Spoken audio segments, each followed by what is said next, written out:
With an understanding towards the single layer perceptron, now we'll move on to see the kind of problems that can be solved using this single layer perceptron. Before that, a small recap. This is the architecture of single layer perceptron where x1, x2 and so on up to xm all refers to the input attributes.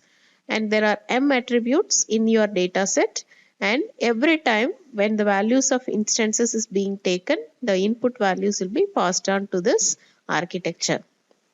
And it's a known fact that all the attributes need not to be equally weighted. And in order to bring in that fact, W1, W2 and so on up to Wm refer to the weights that these input attributes will take. The common bias, that is the common disturbance or the variance you have on the entire data set, is being adjusted using the bias. There is another aspect to have this bias also. If in case, let's say, all the input values takes 0 as your value, 0, x1 is equal to 0, x2 is equal to 0 and xm is equal to 0 due to some reason or other, the entire neuron cannot get activated, and hence bias is a smaller value that could also act as a supportive parameter in order to bring in this fact. And all these are passed on to a computation unit which will perform this function. All the weights along with the inputs will be multiplied.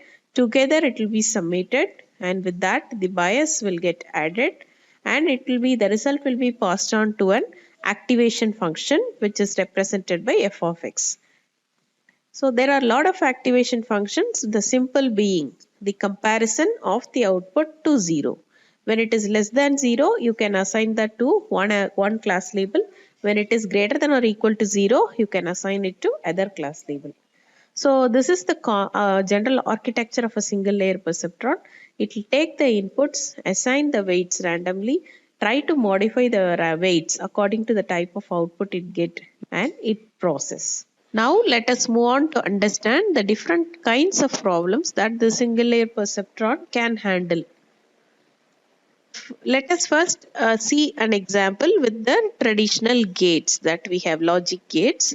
These we know all the electronic components will function in only two cases. One, when it is given a positive voltage, we can say that it is on a particular state 1. When it is on the other side, we can say it is on another state 2. That's it. Only two states it can have, which normally we used to represent by using binary values 0 and 1. So OR gate takes two inputs which we have referred to as input 1 and input 2 with two values 0 and 1, okay, and two inputs. So how many combinations are possible? It is 2 power 2 which is equal to 4. So we have represented all the possible inputs. So this is 0, 0. When input 1 is 0, there are two options for input 2.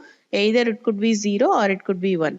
When your input 1 is 1, again you have two options. Input 2 can be 0 and input 2 can be 1, and hence we are left out with four different possibilities.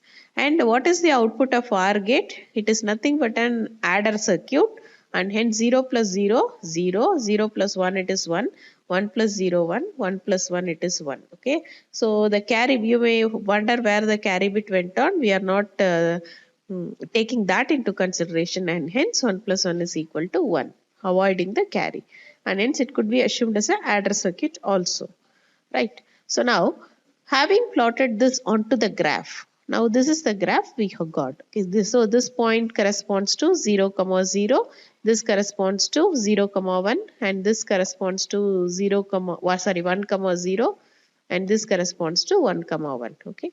Now if you look at, is there a possibility to draw a straight line that can segregate your decision boundaries? So what is a decision boundary? The output becomes your decision boundary.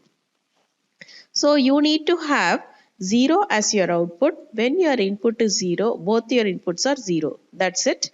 In all other cases, whatever be the combinations of input, we want the decision boundary to be 1. Is it possible to draw a straight line? Yes, of course, right?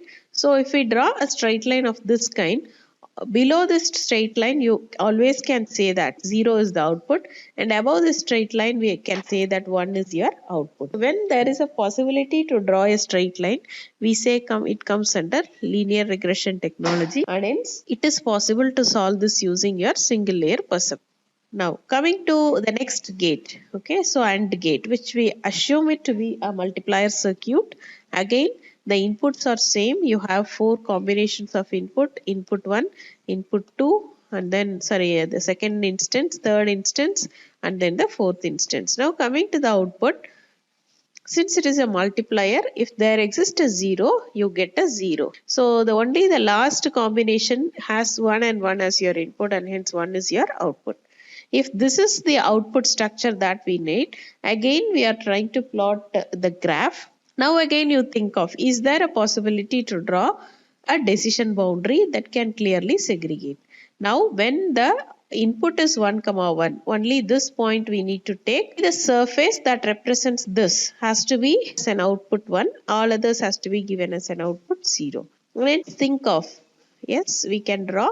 This is your decision boundary, above which we can say that the values are 1 and below which we can say the values are 0. Similar to that, you can have NOT gate also.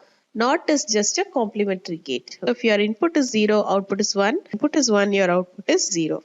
Again, if you can draw a decision boundary that can segregate 2 other parameters. When your input is 0, you can print it as 1. When your input is 1, you can print it as 0.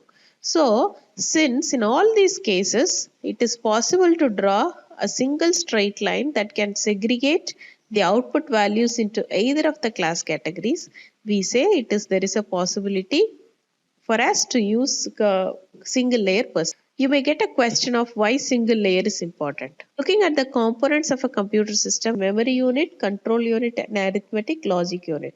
This arithmetic and logic unit comprises of arithmetic unit and logical unit. Logical unit is meant for relational operations, and arithmetic unit is meant for your arithmetic operations. So there is a presence of your adder circuit and then subtractors unit. This single layer, if you pass on the input, there is no need to process it again. It doesn't need any temporary memory area in order to process the result and get it back in a single stage. For example, if 2 inputs are there, input 1 and input 2, which is nothing but x1 and x2. If you pass on the values to these 2 input, in a single processing, it will compute the result and it will give you. So that is what is the function of the architecture. Okay, it doesn't need any temporary processing in between. And hence we say these are the kind of problems that can be solved using single layer perceptron. Now we will check how is it being done using an example. This is a small solved example to represent how the weights gets adjusted and reach the optimum in order to give the best output. So I took the OR gate and AND gate as an example. X refers to your input 1 and Y refers to your input 2, and this refers to the actual output, right? So W1 and W2 and bias are all randomly assumed. So I have assumed 0 as the value of W1 and W2 and 0.1 as the bias. This is why we discussed about the requirement of bias earlier. When all the values become 0, there should be a minimum value to start the activation or to initiate your activation function, and hence came the bias. Now this predicted value, how to predict the value? By applying your multilinear regression operation. So it is x into W1 plus y into W2 plus your bias. So that is the value, and the difference in the output. What is the difference? The predicted value minus your actual value is calculated and stored in this column D. Right? So now we came to know that there exists a difference and the output is not as expected for one row, and hence we go for adjustment of weights.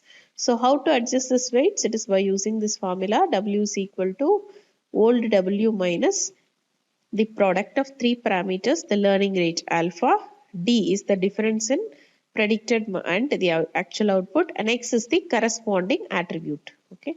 So if it is W1, you have to take X as X. If it is W2, you have to take X as the Y value. Okay, and hence it goes on. For bias, you don't need to include this X. Now comes the second iteration. This weight we have adjusted by using this formula, the old weight minus the product of these three, and hence this was done for W2 and bias also. So if we adjust, we need to adjust the weights for all the cases, because again the entire unit is going to run finding out the outputs.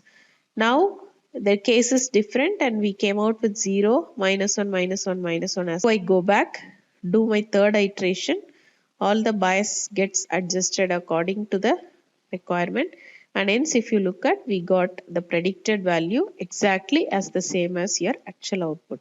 So what is the difference? It is all 0 and hence the iteration stops here. Iteration in technical terms we call it as epoch. Okay, so we used 3 epochs by randomly assuming the weights to be 0 and the bias to be 0, 1. Finally, what is the final output? W1 is equal to 0.5, W2 is equal to 0.5 and bias is equal to minus 0.4. There are a lot many different ways to proceed. Example, I'll tell you just what are the different ways.